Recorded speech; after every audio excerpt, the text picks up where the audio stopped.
Good morning. What's up, Northstar? How are we? Good deal. Good deal. We want to welcome all of you here. Say happy Father's Day to all of you, and just say hello to everybody gathered together as the Northstar family wherever you are at. My name is Lee. I'm the campus pastor out at our Callaway campus. And so I just want to welcome everybody, whether you're gathered out at Callaway or out at the beach or right here at Mosley, or if you're gathered around a screen anywhere in the world, we just want to say welcome. It's good to see and have all of our family gathered together this morning. We are going to continue talking about our series on the power of vision. And vision is a powerful thing. It's something that can bring people together, can unite them together under a larger purpose, so that they're all working together and aligned and moving forward to accomplish something that's greater than what they could accomplish on their own. But, if our vision is lacking or our vision falters, then we see the other thing happen, that people begin to divert around, they become separated, and they kind of isolate themselves, and they all kind of look out for themselves, and what we find is that power is divided. And in fact, we all begin to suffer, we all begin to struggle because we're not working together, we're not all moving in the same direction toward the same place. In fact, the way the Bible puts it is this, where there is no vision, the people perish or the people suffer. And so we want to talk about vision, and we want to make sure that we're all focused together and moving in the same direction together. And so this morning, we really want to talk about the fact that God wants us united rather than divided, so that we can pursue His mission together. And that's a challenge. It's a challenge for us to remain united and not divided so we can pursue God's mission together. Particularly right now. Like at this moment in time where we live, it is very difficult to remain united and not divided. Right, we have got sort of this perfect storm that's been going on for about a year and a half of, we've got COVID and everything related to it. We've got racial tensions that are being escalated. We've got political drama and tension that's being magnified. And all of that's happening at a time when we've been forced into kind of isolation and kind of self-containment. And like all this pressure and stress has just been building up. And it's become like an explosive situation. Right? Have you noticed at any point in time in the past year and a half that something has happened in your life? Maybe something happened to you or somebody said something and your response was just way out of line in comparison to what happened. Maybe somebody said something to you and you just blew up and you were all angry and just upset and just going off on somebody. And then you realize, whoa, what they just said, it was not, my response to that was not in proportion. And it's because we live in a time when, all of this tension is being compressed. And so whenever something happens, it's just kind of an explosive reaction to that. So it's very difficult for us to be united right now. In fact, studies are saying that the American church is more divided right now than it has been at any point in time in history since the Civil War. Right? So, this is a difficult time for us. I know we're concerned about it. I'm concerned about it as a pastor. We're concerned about it as the pastors at Northstar. Churches, and pastors around the country are just concerned about the division that's taking place, not in the world, but the division that's actually been brought back in and is taking place within the church, within the people of God. And so we want to talk about this morning how we can remain united as God's people, as God's family, rather than divided, so that we can pursue His mission for us. In fact, it's so important. Paul mentions unity in Ephesians chapter 4, and he says this, "Make every effort to keep yourselves united in the Spirit, binding yourselves together with peace." He says, make every effort. You've got to work at it. You've got to work hard at it. You've got to put a lot of effort into it in order to preserve unity. So if we've got to work at it really hard, what is it that we need to do? Like, what are some of the things we need to do, be working hard at, in order to preserve unity? So we want to look at 4 things that we need to do to maintain harmony and prevent explosions in our lives. And we're going to look at it really kind of through the lens of our home. How are we supposed to maintain harmony in our home? Because guys, the Bible tells us that we are like the pastors of our homes. The family is kind of that first spiritual unit, the smallest, if you will, church that God talks about. And so we, as fathers, have been tasked with spiritual leadership within our families. You know, you set the spiritual temperature in your family.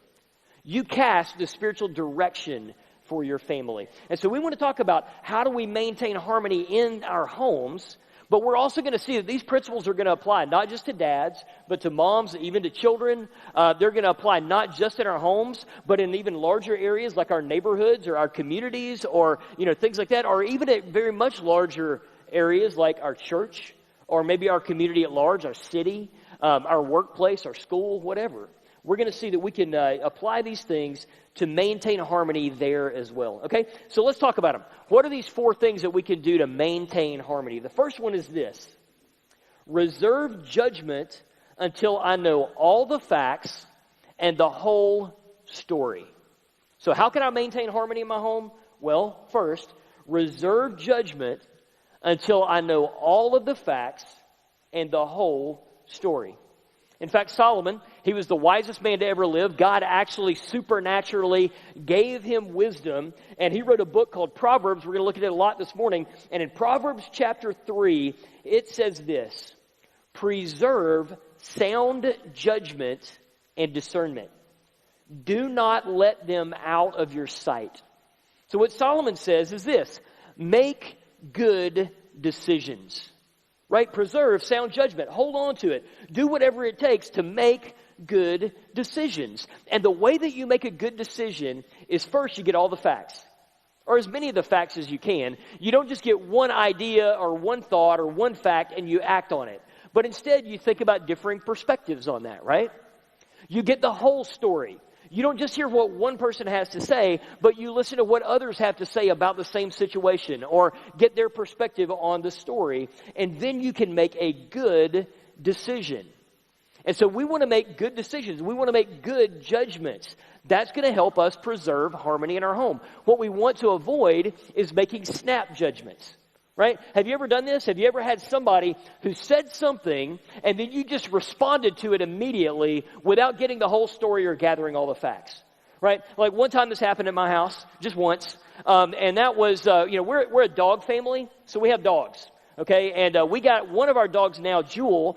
We got her several years ago. We were home visiting my mom on vacation, and it was somebody local here had found this dog. She had been left behind in the apartment after somebody moved out. So they, rescued her, and we, found her and saw her online, and came and got her, and we took her home with us. And so I remember, we had to spend the night at a hotel on the way back, and so I was the one that had her out, trying to get her to go to the bathroom. I was the one that came back and tried to get her food and water, and I was really taking care of her. And she and I really bonded really well, really tight. In fact, at my house, they all say that she's my dog. She's not our dog, she's my dog. And I do. I love Jewel. I have a lot of fun playing with her and everything. Used to. She's getting kind of old and stiffy now, but she used to be a lot of fun. And I remember when she was young, I was sitting in the floor and I would get her all excited, get her all wound up. And then she would just explode and just go running around the house, just tearing around the house, doing all kinds of stuff. And so I was doing that one night. I was in the floor and I'm messing with her, getting her all wound up. And my son looks at me and he goes, "Dad, you love the dog more than us." Yeah, ooh, right? So guys, I felt completely disrespected in that moment, right? I'm like, I can't believe this. I work hard all day for the money to come home and provide for this family. I'm thinking all the stuff, right? And really, I was mad. And so I kind of stewed over that, until we all went to bed. And I went to bed, I woke up the next morning, and I was having, those conversations in your head all day. You know how you do that? Where you're defending yourself and you're proving them wrong and you're making them look foolish by the way that you argue all your points and everything. I'm doing all that. But sometime during the day, I thought, you know what? I'm going to be the adult. I'm going to be mature. I'm going to take the high road in this situation. And so I went home. And that night he said something. I don't even remember what he said, but I was like, well, of course I would say that since I love the dog more than I love y'all. And he starts laughing. He's like, I never said that. I said, you did say that. Last night you said, Dad, you love the dog more than us. And he started laughing. He's like, but that's not what I meant. What I meant was, Dad, you love the dog more than we love the dog.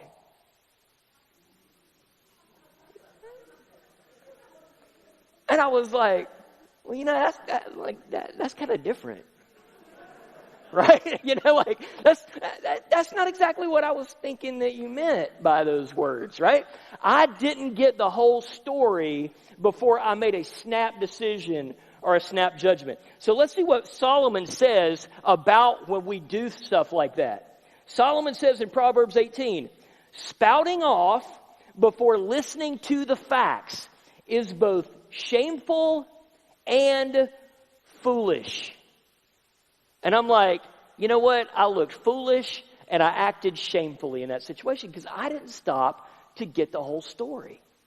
And guys, if we don't do that, if we're just responding to what people say, just making snap judgments, popping off at the mouth, exploding on them, we're going to look foolish and we're going to act shamefully. But what if you don't know?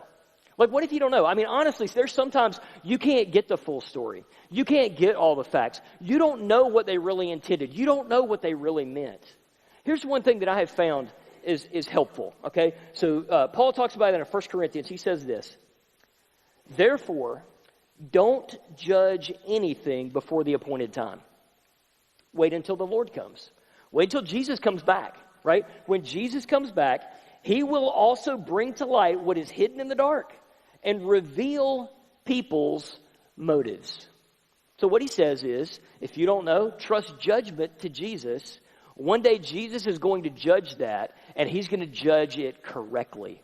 But here's what I have found. In moments when I don't really know the whole story, I can't really get a grip on everything that's going on, what I have found is that Jesus will sometimes give me some inclination into the reality of the situation. So what I found to do is, and I know this sounds like really like a preacher answer, but I've learned to pray through those situations. And now I will be honest with you, those prayers usually are not like pretty prayers. I'm not even sure they're really like proper prayers or correct prayers. Most of the time, they look like me ranting to Jesus about what just happened. And I'm usually going off about the person. I can't believe they said this. I can't believe they acted this way. I can't believe they did this thing, And I start going through this whole thing, just telling Jesus everything that just happened, like rehearsing the whole encounter with him. And somewhere in that process, I'll begin to wind down, and God stops, and he says, you know what? I know exactly what you mean. I know exactly what it's like to deal with stubborn people. I know exactly what it's like to deal with somebody who's hard-headed. I know what it's like to deal with somebody who's always rebelling and won't ever do what you ask them to do, because I have to deal with you every single day of your life, right? And in that moment, I'm usually brought back to grips with the fact that, you know what? I need to give this person the benefit of the doubt, because God gives me the benefit of the doubt all the time. Actually, he doesn't give me the benefit of the doubt. He knows, but he gives me grace, right? And so I need to give them grace when I'm dealing with them. So we need to wait to get all the facts. We need to get the whole story. But then, we also need to apply wisdom to the facts that we have and to the story that we get. In fact, what Paul says in Ephesians 5 is this: don't let anyone fool you by telling you things that aren't true. Now, what he's talking about there is false prophets. So what he's talking about there is people that are trying to give you part of the truth, but then twist it so that it's not really effective. It doesn't work the way that it was intended. And Satan masters this. Now, we always think that false prophets are people that are going to come in and tell us the exact opposite of the truth.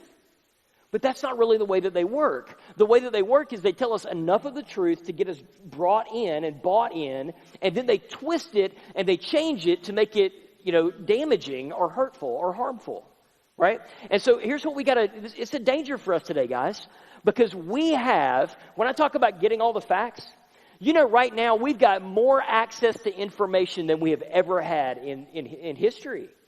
We have almost unlimited access to information. And at the same time, we have virtually no access to wisdom. And wisdom is knowing how to correctly use and apply the information that we've got. And so what we live in is a time when we've got all these facts and all this information. And do you understand, most of the people, actually everybody that's presenting this information, they have a bias, they have a perspective that they're operating from, and they are telling you part of the information, the part of the information that's going to sway you to their perspective. But they're not telling you all of the information. And we've got to make sure that we're hearing from different places, different sources, different sides, so that we can make sure we're getting the whole story, and so that we can correctly apply wisdom to the situation and make a good decision. Because, guys, we've got people coming at us from everywhere that are telling us things, telling us information, all hoping to sway us to their side or to their decision. And honestly, if we're not careful, here's what we do. We don't have time to process all of the information and get all of the facts. So what we do is we find one that agrees with our opinion, and then we go full bore with it. Right? We just buy completely into that, and we never question it. We never ask questions about it. We never, doubt it, not anything. But we're just like, this is what they said, I'm going with it. We got to be careful. We've got to get all the facts. We've got to get the whole story, and then we've got to apply wisdom to the situation. That's how we're going to maintain harmony in our home, in our neighborhoods, in our churches. We've got to work at it. The second thing is this. The second thing that we can do to maintain harmony is to be sensitive and empathetic to what offends others. We've got to be sensitive and empathetic to what offends others. In fact, Paul puts it this way in 1 Corinthians 10. He says this: don't give offense to Jews or Gentiles or the church of God. So what Paul actually says is this. He says, don't give offense to Jews or Gentiles. That's talking about unbelievers. And then he says, and don't give offense to the church of God. That's talking about believers. So what Paul is saying is, don't offend anybody, which is exceedingly easy to do, right? Especially today. People are so laid back and so chill right now. It's really, you have to work hard at offending people, right? No, everybody is so easily offended right now. You almost can't say anything without offending somebody. And I'm sorry for whoever I offended by saying that, right? People are just so easily offended. And so we got to be careful that we're not giving offense. And the challenge is this. Most of the time, we don't even understand how we're being offensive to people. It's hard for us. It's easy for us to see where we are offended. It's difficult for us to understand how other people are offended. All right? So let me illustrate that for you just really quickly. Okay? I want you to think of 5 things that you do that irritate or offend your spouse. Okay? Real quick. 5 things. Ready? Go. All right, everybody got it? You got your 5 things? Probably not, right? Because we don't know what we do that offends other people. But now, let me help you, okay? I want everybody to turn to your spouse, and then I want you to ask them, what do I do that... No, listen, seriously, don't do that. Because I ain't even got time to deal with the marriage counseling that's going to come out of this, and I'll never get this room back. We'll never get done today, okay? So don't do that. But here's the point. If you ask them, they could tell you. And they would tell you things that probably you had not noticed, because to you it's not a big deal, right? So like the other day, the boys were home, and one of them said to my wife, hey, Mom, can you tell me how to make a protein shake? Because we make one every night before we go to bed. And so she's like, sure. You pull the blender out, you put all the stuff in, you do all the things. And then she said, and then when you're done, you push the blender back up under the cabinet. Because when I walk by and the blender is on the edge of the counter, it makes my head want to explode. And all of my boys went, shh, and turned to look at me. Because there's only 2 people that use the blender in the house, right? And I'm like, honestly, it didn't seem like a big deal to me, because I'm like, it's like push it back 6 inches. It's not that big of a deal, right? And so now I push it back 6 inches because it's not that big of a deal. And I don't want to see my wife's head explode, because that'd be a mess to clean up, right? So we've got to be careful. It's hard to understand how we offend other people by the things that we say or do. So what we've got to do is learn to think the way that they think. Okay? So Peter says this in 1 Peter chapter 3. He says, finally, all of you should be of one mind. Sympathize with each other. So we've got to somehow learn to think like other people think. So let me tell you how to do that, okay? When you say or you do something that is offensive to somebody else, instead of you getting defensive, instead of you saying, because here's what we normally do. When somebody gets offended, we go, well, that's not what I said, right? I mean, like, you shouldn't have heard it that way. You shouldn't have been offended by what I said. You shouldn't have been hurt by what I said. I didn't mean that. What I meant was this. And what we've done when we do that is we've said, I'm right and you were wrong. You need to fix yourself, right? And we get defensive. That's what we do. What you need to do is this. Ask them to explain how that was offensive or hurtful to them. And then you're going to begin to understand how they think about things. Because the reality is, there's lots of times that we say things that are hurtful to other people. We just don't understand it because it's not really part of our story or our experience. And if we hear their story, we can begin to sympathize. We can begin to empathize with why that was offensive to them. And then it helps us in the future as we're communicating or acting or doing things, right? We're becoming more of the same mind. Now, it doesn't mean even that we ever all agree on the same things, but at least we understand better where they're coming from. And we're moving closer to being of one mind. We're moving to where we can sympathize and empathize with each other better. Now, some of you are like, ain't doing it. Like, I mean, they just shouldn't have got offended. They're too easily offended. They should have had a chip on their shoulder. But listen, when you say that, you're talking about doing something that you don't do yourself. Okay, because here's the thing. I don't get to define what offends or hurts you. And you don't get to define what offends or hurts me either, right? Now, what we want to do is I should get to define what hurts or offends you, but you don't get to define that for me. But see, it doesn't work that way. We all get to define or determine what hurts or offends us because, we're the one that's receiving that. So we need to take the time to listen to the other person, to get their perspective so that we can begin to become of the same mind. Now listen, here's the other reality. It doesn't matter how hard you try, you are going to offend somebody. Right? Something you say, something you do, it's going to offend somebody. So what do you do then? What you do then is you settle the matter quickly. That's what Jesus said in Matthew 5. Settle your differences quickly. And the reason you do that is because if you don't, they're only going to fester, they're only going to get worse, and they're going to create more damage and cause more problems if you don't deal with it then. Right? So, I've been talking with some people that have had a falling out. They were good friends. They've had a falling out. And I asked one of them to explain what happened to me. And they said, well, it all started with Facebook, and somebody said something on Facebook, and this person responded, and that person responded, and they just went back and forth and back and forth. And then now they just basically don't even talk anymore. And as I was hearing the story, the one thing that I kept thinking was, you know what? That would have been a great place to stop and say, you know what? I'm sorry. Or that would have been a great place to stop and say, you know what? I'm sorry. Or that place or this place. Like there were plenty of opportunities for somebody to hit stop and say, you know what? The relationship is more important than me being right or, continuing this battle. And so I'm going to lay down my sword, right? And I'm going to apologize and I'm going to settle these differences. I'm going to settle these differences quickly and preserve the relationship. So there's times that we need to do that. Like, listen, I learned early on that I needed to learn how to apologize well.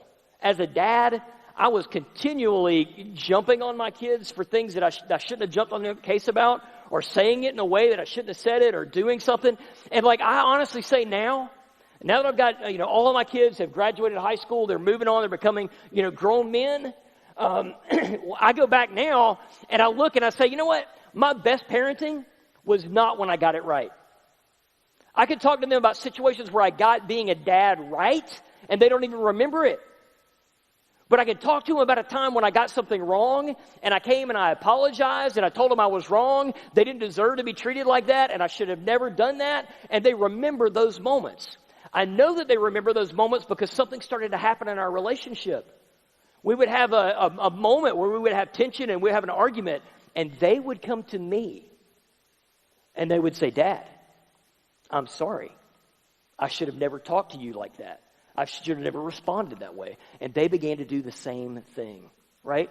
What I found is that most people, if you are willing to admit your mistakes, they're willing to give you a second chance. and it's going to move you forward. In fact, that's what it says in Proverbs 28. Anyone who refuses to admit his mistakes can never be successful. You can't be successful if you're not willing to admit that you were wrong.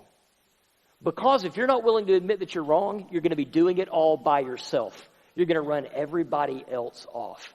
And you cannot be successful alone. Anyone who refuses to admit his mistakes can never be successful. But if you confess and forsake them, you get another chance. People will give you another chance if you're willing to ask for it. The third thing we can do to maintain harmony in our home, the third thing is this. Limit my freedom out of love. Limit my freedom out of love. So notice we got several scriptures here. I'm going to read them and just kind of comment on them as we go through. Paul says in Galatians, do not let your freedom become an excuse for indulging your sinful nature. What he's saying is this. In Jesus, we have been given a lot of freedom spiritually. Okay, so in the Old Testament, there were 600 and something laws, and to be right spiritually, you had to keep all those laws. And nobody ever did that. Jesus did, and he did it for us, so now we're being given freedom in him. So there's a lot of things that we can do, but he says, in your freedom, don't use your freedom to indulge your selfish nature. He goes on and he says, instead, let love make you serve each other. For the whole law of God can be summed up in one command. Love your neighbor as yourself. All of the law can be summed up in that one thing. Love your neighbor as yourself. So he's saying, use your freedom to motivate you to serve one another in love. So the idea is this, that we can be a community where I don't look out for my needs first, but instead I look for how I can love others instead of myself. How I can meet the needs of others instead of myself. And let's think about that for just a second. If I put aside my needs and my rights and I look for ways to serve you and meet your needs and help you, and you put aside your rights and you look for ways that you can serve others and love them instead of yourself, and they put aside their rights and trying to do things for themselves, and they look for ways that they can love and serve other people and meet their needs. If we've got a community where we're all doing that, whose needs go unmet? Nobody's. Because you've got everybody is looking out for everybody else, and you begin to build a culture, a community where people are loving and encouraging and supporting and building up and lifting up and meeting the needs of others. And guys, listen, that becomes an attractive thing. That becomes an attractive community, because that is not what we experience most of the time in the world. Most of the time in the world, and sometimes in the church as well, we get the second option that Paul talks about here. The second option, he says, is, but if instead of showing love, you're always biting and devouring one another, watch out. You'll destroy each other. Instead of, standing on your own and fighting for your own thing and biting and destroying each other, instead, live by following the Spirit, and you won't do what your self-centered nature craves. So guys, we want to be a body like this. We want to be a family like this. We want to be a culture like this, where we're using our freedom to serve one another so that we all together prosper and we all together do well and we all together have our needs met and are meeting one another's needs. So Paul writes about it again in Romans. He says this, aim for harmony in the church and build each other up. Do not let the eating of food destroy the work of God. All foods are all right to eat. He's talking about the freedoms that we have. All foods are all right to eat, but it is wrong to eat food that causes someone else to sin. So what he's talking about there is they would have temples that were built to false gods. And so people would come and they would offer sacrifices, animal sacrifices to these false gods. And then after they'd made the sacrifice, they would take the animal and they would bring it to the marketplace and they would sell it. And so there would be people who would come and they would buy the meat that had been sacrificed to a false god. They would take it home, they would cook it, and they would eat it. And there were lots of Christians that would do this, and they would say, you know what, we've got freedom. That doesn't hurt us. That doesn't harm us at all. Doesn't mean that that false God is true. Doesn't matter. Jesus is one, and we believe in Jesus, and so we're just going to eat this meat and not worry about it. But there were other believers, maybe they had been worshipers formerly of this false God. And they would see that happen, and they're like, that hurts me. That hinders my spiritual walk. That's causing a problem for me. And so Paul says, don't let the eating of meat become a hindrance for somebody else. So if you have freedom to eat it, but if it's causing harm for somebody else, don't do it. Limit your rights. He goes on and he says this, it is better not to eat meat or drink wine or do anything that will cause your brother or sister to sin. So let me ask you this. What is it in your life that is your soapbox, that is your belief, that is your thing that you hold to so tightly that it's going to harm your brother and sister or those that are far from God? What is it in your life? Do not let that, whatever it is, destroy the work of God. Don't let it destroy the work of God in the church. Paul says that. Don't think only of your own good. Think of other Christians and what is best for them. Don't let it destroy the work of God in your brothers and sisters. But listen, also don't let it destroy the work of God in the people that are far from him that he's trying to bring to himself. So he says, I try to please everyone in everything that I do. I don't just do what I like or what is best for me, but what is best for them, so they may be saved. What's the belief that you hold on to? And you hold to it so strongly, and the way that you hold on to it is hurting and harming people that are far from God. Like it's an obstacle they can't get over in their journey to get to Jesus. They're just stuck, and they're stopped by the thing that you have erected in their path. Paul says, don't let the work of God be destroyed for that.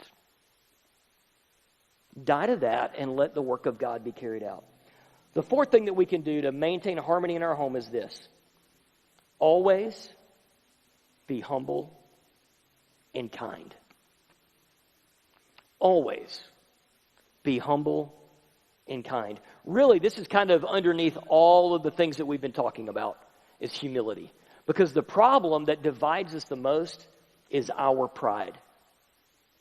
Us wanting to be right, us wanting to center on ourselves, us thinking we know better than other people. And so Paul says, always be humble and kind. Always be humble. He says in Philippians chapter 2, do not let selfishness or pride be your guide. Instead, be humble and give more honor to others than to yourselves. He says a couple of verses later, have this mind in you that was also in Jesus, who didn't say, I have all the rights and responsibilities as God, but instead he laid those aside and he came and humbled himself as a man to serve and love us so that we could be made right with God. He says, have that same mind in yourselves.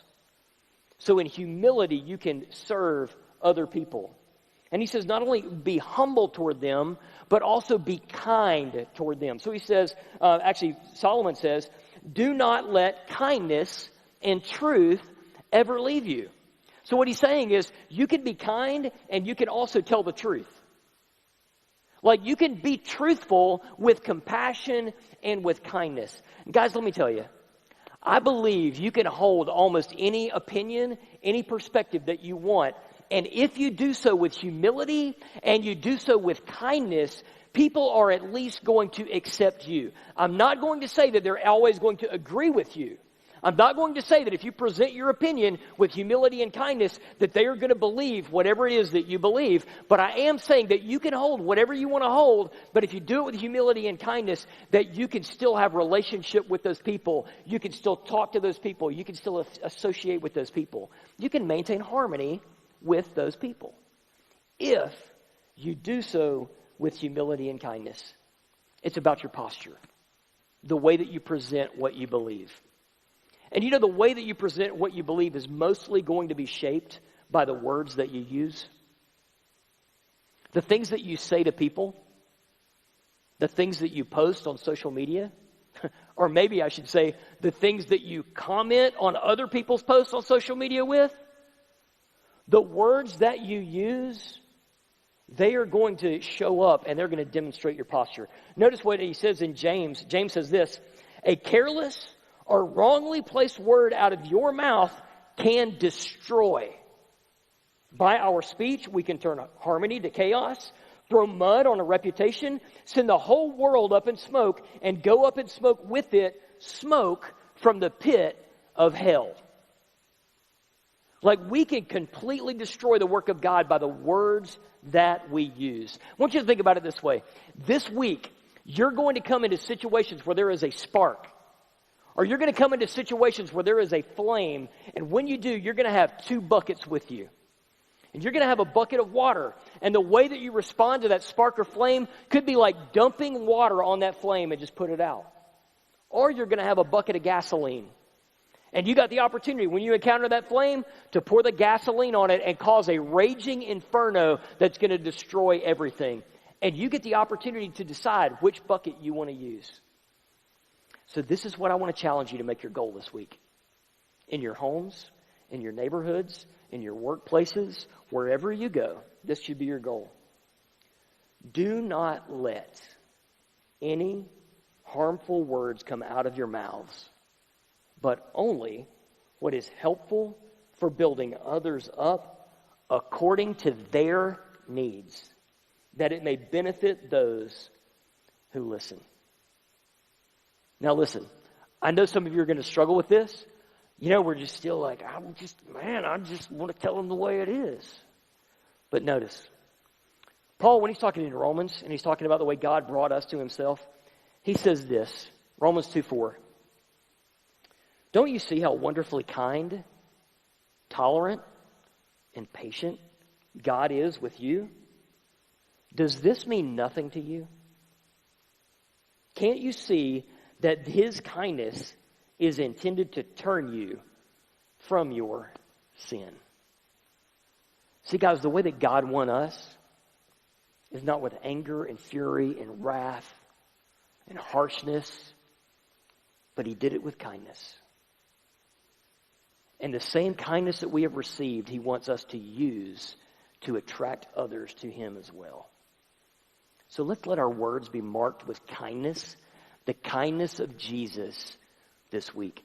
I know we're going to need help to do that, so I'm going to ask the worship team to come back up, and they're going to lead us in a song, The Blessing. And we're just going to pray that God's blessing would be on you as dads, as moms, as bosses, as children, as families, so that you would know God's presence with you and that you could speak kindness to the world around you. Let's pray. Father, God, I do pray that you would bless us, that you would help us. God, we cannot do this on our own. We need you present. We need you working in us. We need your Spirit filling us so that we are overflowing with his presence as we encounter people throughout this week. God, would you help us to look like Jesus as we interact with people so that when people see us, they see Jesus. And when people interact with us, they are drawn to Jesus because Jesus is making the difference in us. Father, help us in our homes. Help us in our workplaces. Help us wherever we go to be a light for Jesus. We ask it all in his name.